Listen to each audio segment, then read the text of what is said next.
Hello my royal lovelies, welcome back to the channel and of course welcome to my home. Today I am going to be getting stuck into the Byline Times article about Dan Wootton, Prince Harry, William, all the rest of it, all of those sordid connections. Now, a few days ago I was thinking, shall I do this? Shall I not do this? Do I want to read the article? Anyway, I've just decided to plunge into it because it's what people are talking about and I want to put my own 2 pennies worth, for whatever it's worth, opinion into this, and also my applied knowledge of the royal family over this period that this was talking about. Because let's not forget, I was here, I was reporting on the royals, on all of the headlines, on all of the tabloid stories at the time this was going on. I have been talking about the royal family on YouTube since 2015. I was the first in-person person to put themselves in front of the camera talking about the royals. So let's get stuck into it. Now, the article itself is behind a paywall. I'm not quite sure how I feel about news being put behind a paywall. Somebody commented, you know, perhaps you should pay for truthful news. Well, that's just it. You don't know what you're getting actually is truthful. And this is what we'll get to in a moment. You could be paying for a bunch of lies. So I kind of think that if something is newsworthy, if it's worthy of being in the public domain, and I really would like to make this point, I think the news should be free. So let's just get into the headline. It's Exploding Megxit, how Dan Wootton and a cash for leaks scandal split the monarchy. So that's what we're going to be talking about. I think it's one of a series of articles. I don't think the other ones are out yet. So if there is anything pertinent coming up, I will talk about that at a later date. Now, I'm not going to read the article verbatim purely because copyright issues. So I'm going to paraphrase some of the more finer points about this. But the one thing that I thought and speculated about before I actually read it was that it's basically just a rehashing of old stories. We already know about the investigation that happened regarding Dan Wootton, Christian Jones, his boyfriend or partner, the £4,000 that was paid, the fact that Buckingham Palace did an investigation and did not find any wrongdoing at the time. All of this we knew. So when this story came out and there was little snippets coming out on social media, I thought there's nothing here that we have not heard before. It seems like a big rehash job, perhaps put out by Prince Harry and Meghan Markle from their side, to kind of justify or influence the court case that's going on against Rupert Murdoch's News Group Media. So there's a few motives here. One, to kind of, you know, influence a little bit, whatever that outcome might be. I also think there's a lot of vendettas and scores to settle from Harry's point of view. Dan Wootton is not a favourite in the Markle household.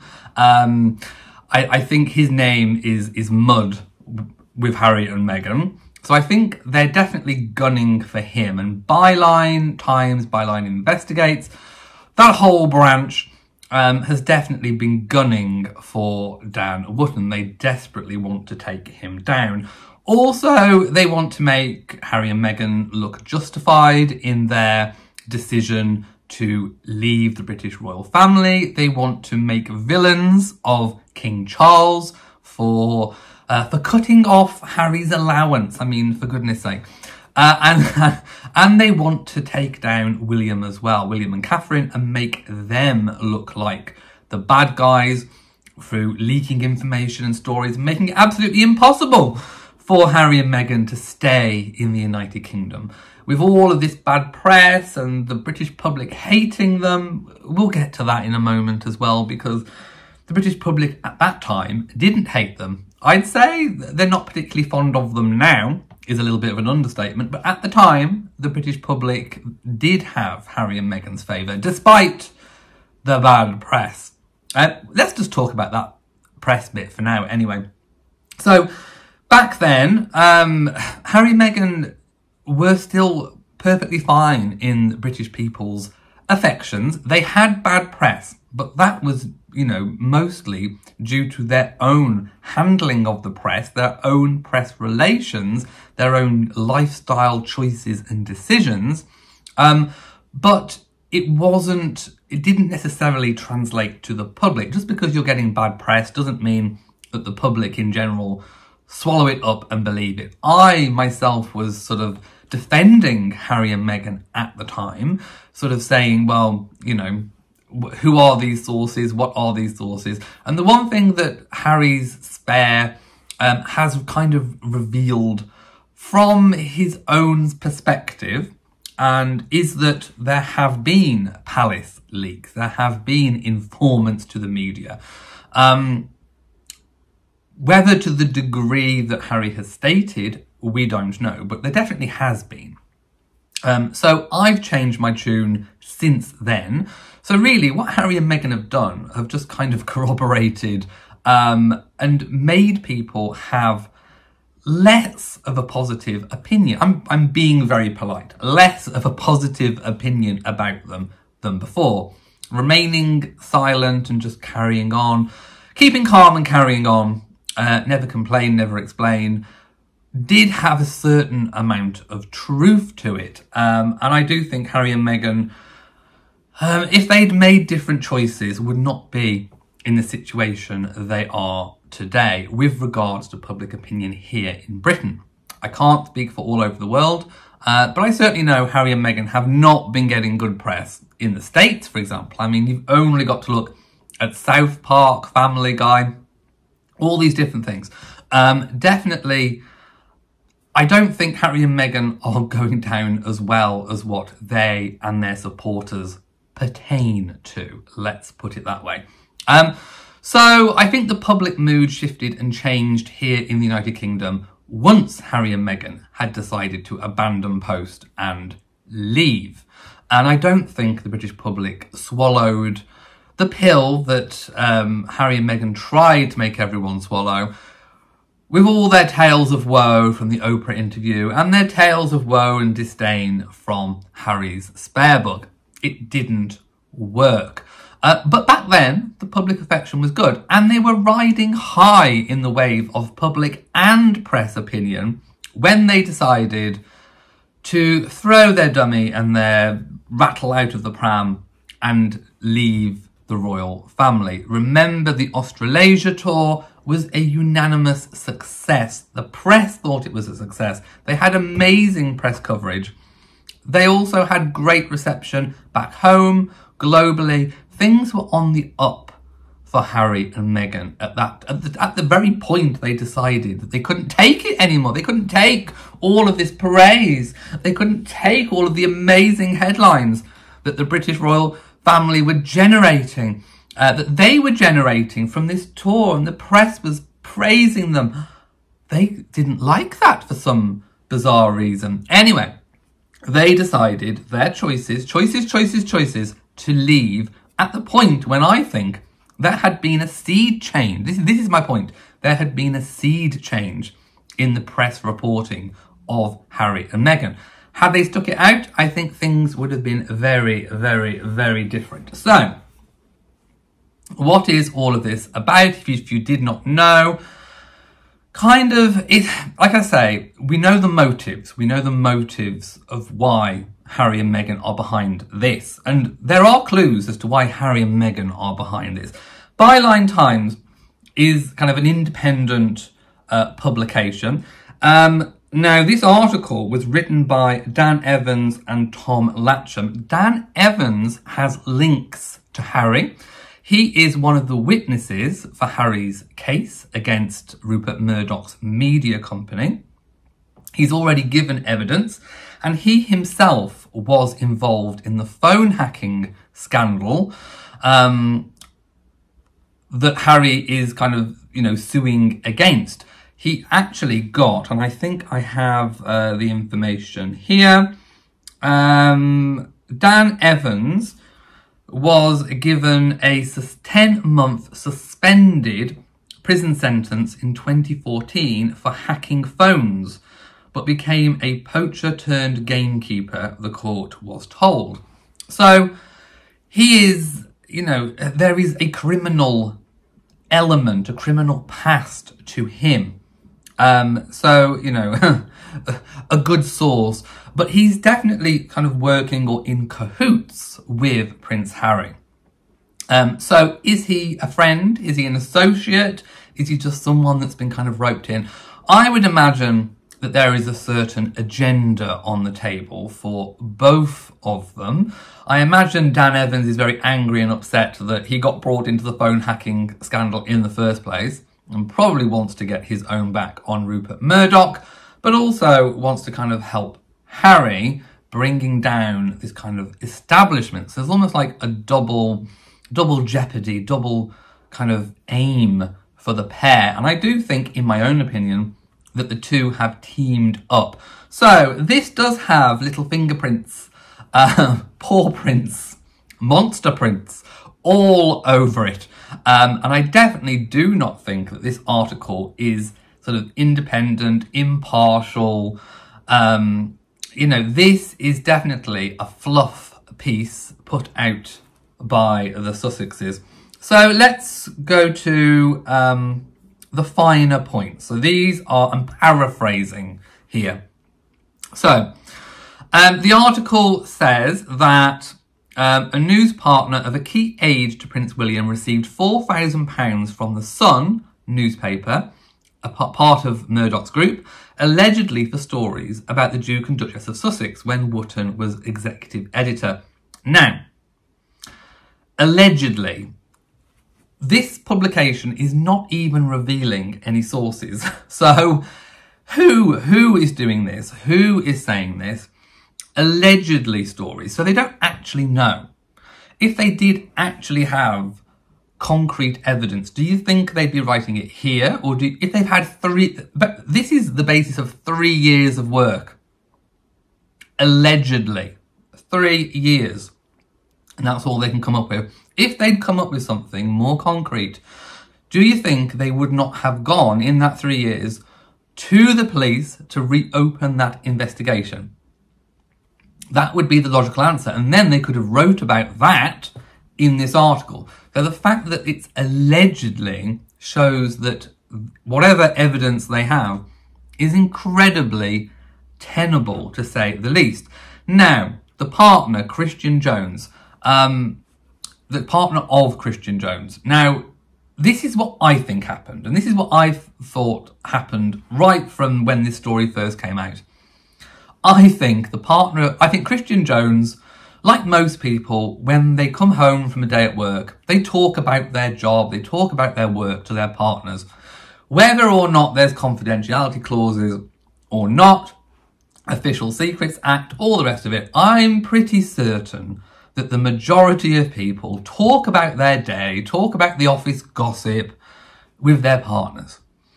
I think, personally, that happened between Christian Jones and his partner, and then maybe, what's the saying, loose lips sink ships. I'm not saying it's right, but I think perhaps Christian Jones's partner may have had a little bit of a gossip with Dan Wootton. Of course, the wrong person to have a bit of a gossip with. In terms of money being received, the official investigation found no wrongdoing because you can't trace it to those particular stories. If he received, bearing in mind his partner works in PR, of course, we're talking to the press, all these organisations, it would have been normal to have received money for, you know, information, stories, whatever it might have been. But there is no evidence pertaining the relation between that. It's all circumstantial evidence. Now, the one thing that the official investigation, and I must touch on this, the official investigation said was that Dan Wootton could not have been friends with Christian Jones and his partner. Therefore, there wouldn't have been this friendship, and therefore the information could not have got passed on. The only thing that I found in this article that is new and pertinent is the photo of Dan Wootton's 35th birthday party, lavish party, a nice big lavish set piece. And Christian Jones and partner are there in the photograph. So, does it prove that they are close friends? No. It could prove that they are associates, that they've worked together, not necessarily on this story. So you see what I'm saying?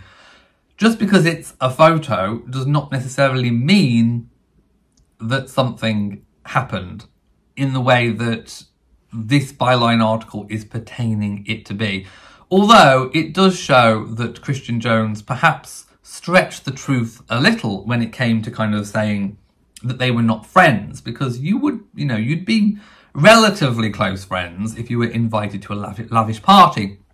But I do think that Dan Wootton is a bit of a glory hunter, and I do think that he would have liked the gravitas of having one of William's key aides at his birthday party. That would have made him feel important and all the rest of it. But also fostering those work relations, because Dan Wootton, although there may have been more seedy undertones going on, there would have also been a professional level as well that would have been fully above board.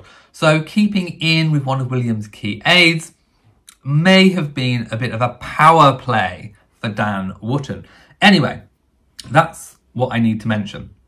So the next point is what I've already mentioned. The police looked into the alleged leaking but could not go to a judge for a warrant to search royal staff property without knowing the identity of the whistleblowers. They were not going to release the identity of the whistleblowers. I wonder why. Could it be Little Paw Prince? Could the Little Paw Prince lead back to Montecito? I'm just saying. Byline Times has uncovered new photographic evidence. I've just discussed that. Again, just kind of reiterating, just because there's a photo doesn't mean that there was any impropriety happening. Both Christian Jones and his partner work in the same kind of field. That is not unusual to meet people and form relationships from the same kind of field of work. There has been no impropriety proven by Christian Jones and his partner. Christian Jones no longer works in that role, no longer works for the royal family. So he's left because there was a lot of, obviously, scandal going on. But it hasn't harmed his professional career at all. So good try. Good try. 2 internal royal investigations followed, so quite thorough. One involving Simon Case, who is today the embattled head of the civil service, facing questions over the government's response to the pandemic. So 2 comprehensive reviews, investigations, nothing was found. Prince Harry sent formal letters before action detailing the claims about Wooton and the palace to the news in the UK. He definitely has an axe to grind. He did not like the narrative that Dan Wootton was painting. However, Dan Wootton got the information wherever he sourced it from. Harry and Meghan were not happy with it. They did not like these stories that were not, fanning them with praise. They didn't even like the stories when they were fanning them with praise. I don't actually know what Harry and Meghan want, other than the media to dance to their own tune. They want to be the puppet masters, pulling all of the strings, and it's not washing with anybody. When the aide's name was not removed from the legal letters that Harry submitted, the Sussexes were cut adrift financially and left unable to protect themselves despite having a security threat level equal to the monarch. My goodness, Meghan putting herself out as being equal to Queen Elizabeth II when it comes to security risk. My goodness, more important or on the same level as a monarch that had been serving for almost 70 years on the throne, born royal. My goodness, and there's Meghan putting herself on that same pedestal. Really? I mean, Harry too. I mean, that goes for Harry as well. Really? Do you really think so? No. The UK government did not deem Harry and Meghan on the same level as Her Majesty the Queen. They removed the protection when they quit royal duties, very spectacularly, dummies out of the pram flailing everywhere. And Prince Charles, as he was then, of course now the King, did cut their £700,000 a year daddy's allowance. Now, the Sandringham Summit, the Sandringham Agreement, I covered it extensively at the time. We do not know the full details of it, but we do know from things that were the statements that were released at the time that Harry and Meghan were to drop the usage of the HRH for everyday life. They would retain it, they still have it, they can use it on official documents, but they were not to use it for any work purposes, which tells me a tale that the work that they were proposing, and of course Harry officially says that he had no plans. Well, they must have had plans. They must have had Netflix and Spotify in the pipeline, and they must have said that to William and Harry, to William and the Queen and Prince Charles at the time of the Sandringham Summit, which meant that collectively they decided that it would not be possible to use the HRH because of the nature of what they intended to do. Although I don't think Harry went into great detail about the kind of exposés from his point of view that he would be dishing out. Anyway, the name was not removed from legal documents. Harry was trying to bring down the establishment through the back door. He could not see how that was a slight on his family.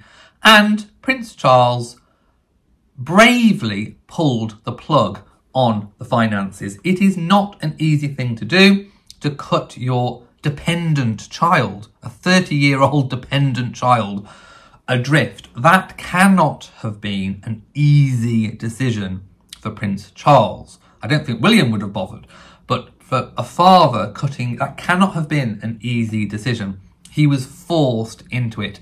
Harry made the decision to make himself less financially stable, cutting himself adrift, because he had the option of removing the name from the case. He chose, remember, choices.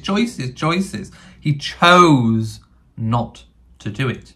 His choice, his decision to put his family at risk, in harm's way, the same threat level as the Queen, supposedly. Anyway, he chose to do that, not anybody else. The royal household had thought the threat of exposure would force Harry and Meghan to return to the UK, where their profile could be controlled, preventing them from eclipsing the future king. Again, pure piffle, I tell you. And also shows how hot-headed and big-headed Harry and Meghan are. The fact that this kind of, obviously Dan Evans is writing this with Tom, must have got the information from little poor Prince leading to Montecito. Harry obviously thinks that the royal family wanted to have him back in the royal fold. To a certain degree, it is true that it would have been easier to control Harry and Meghan's, what they were going to expose, if you like, or from their point of view, if they were back in the UK. So that bit is true. They would have been under tighter control. I don't think, however, the £700,000 cutting was a move to draw them back in. I think, knowing the character of Harry, I think they would have known that that would have pushed him further away and made him more rebellious. So to me, That logic doesn't make sense. I think the cutting of the £700,000 was because Harry said, I want to make it on my own. I want to be financially independent. And he must have told them what deals he'd got on the table. And King Charles, well, Prince Charles as he was then, must have thought, right, well, if you're not going to play ball, if you're going to bring the family into ill repute, I just don't want to support that. And it wasn't a case of cutting you adrift and you having no money. Harry had a bank of money, the legacy from his mother, the legacy that we think he inherited a little bit of money from the late Queen Mother. He could have had a little bit from the Duke of Edinburgh as well. Meghan independently had her own money. So they had money. This falsehood that they were cut adrift and they were penniless is complete piffle. They had money. What they didn't have was enough money for the lifestyle, the lavish lifestyle that they wanted. The $15 or $12 million home in Montecito that they eventually went on to buy. And let's not forget, they were staying in Canada at the time, free. Then they went to LA, free, until eventually all their deals came through. So they were not affected by the mere 700,000 at the time. Right. Did any of this, did Megxit split the monarchy? No, absolutely it did not split the monarchy. In fact, the monarchy has gone from strength to strength. The monarchy that we see today, although slimmed down, and I do think there have been lost opportunities with regards to Harry and Meghan, but you can't, lead a horse to water and make it drink. They were having incredible good press, good public favour. At the time, they decided to spectacularly quit their duty. It is what it is. It is choices. It is their choices. Meghan, I think, wanted to go and make money. There was all the comments coming out about, I should have been paid for this, or I should have been paid for all these amazing headlines and the things that I'm generating, and I'm as good and important as the Queen. No, you were being paid indirectly. You had a free house, a free home. You could have had two homes, but you turned one down because you didn't want to be so close to William and Catherine. They were offered apartment 1, which is right next door to William and Catherine's in Kensington Palace, because the Gloucesters wanted to move out and downsize, which they have done. So apartment 1, as far as I'm aware, still remains empty to this day. It was as big and as extensive as William and Catherine. So all this notion that I'm second fiddle, I'm the spare, I don't get offered as much, was complete nonsense. Let's not forget, William and Catherine lived in the very small Nottingham cottage until apartment 1A was ready. As soon as they moved in, Harry was upgraded to Nottingham Cottage, which we know is still a small bijou property. But still, someone that young having basically free accommodation in central London with all the security in a palace, well, in the palace grounds, come on, you were not hard done by. The basement that he was thrown into, making out like he was Harry Potter under the stairs, under the cupboard under the stairs. No, it would have been a Kensington Palace basement apartment. You had window. Okay, somebody was parking their car in front of the window, but it was still free accommodation when you're in your 20s in central London, free in a palace. My goodness, the ungratefulness of it is just stupendous. I'm second fiddle, I'm so hard done by. The Queen gave him military appointments. He went on foreign tours representing the country. He was given plum Commonwealth roles. Harry was being utilised as a senior royal, and it wasn't good enough. What did he want? Did he want the UK government to think, oh, well, Meghan and I are so popular and we're doing so well, we should be put first in the line of succession. We should be king and queen after Queen Elizabeth. What did he want? What did he expect? You know, it's not his fault that he was born second, but it also isn't William's. Do you see what I'm saying? If you can hear a noise, it's my cat scratching. It's not anybody's fault, the positions that they found themselves in. Anyway, I'm going to summarise now because I've been going on for 30 minutes. I'm going to summarise. The article was nothing new. There wasn't anything new. It's not been, you know, an explosion of truth. It's not been a truth bomb. Nothing has been proven. The witnesses aren't even, the sources aren't even revealed. There has been no renewal of any police investigation. It's pure piffle. It's pure tomfoolery. And it's all designed with those motives that I spoke of at the start in mind, to further influence the court case that Harry has going, to discredit and take down and destroy Dan Wootton, to vilify William and King Charles and bring down the monarchy and make Harry and Meghan come up smelling of roses to further their own careers and line their own pockets off the back of being royal. There we have it. Thank you for watching this video. If you have enjoyed it, please give it a big old thumbs up. Don't forget to share on social media. And of course, do hit the bell so that you know whenever I upload a new video. And please, I look forward to reading your comments, even if your views are different to my own. From me, to you all, and goodbye.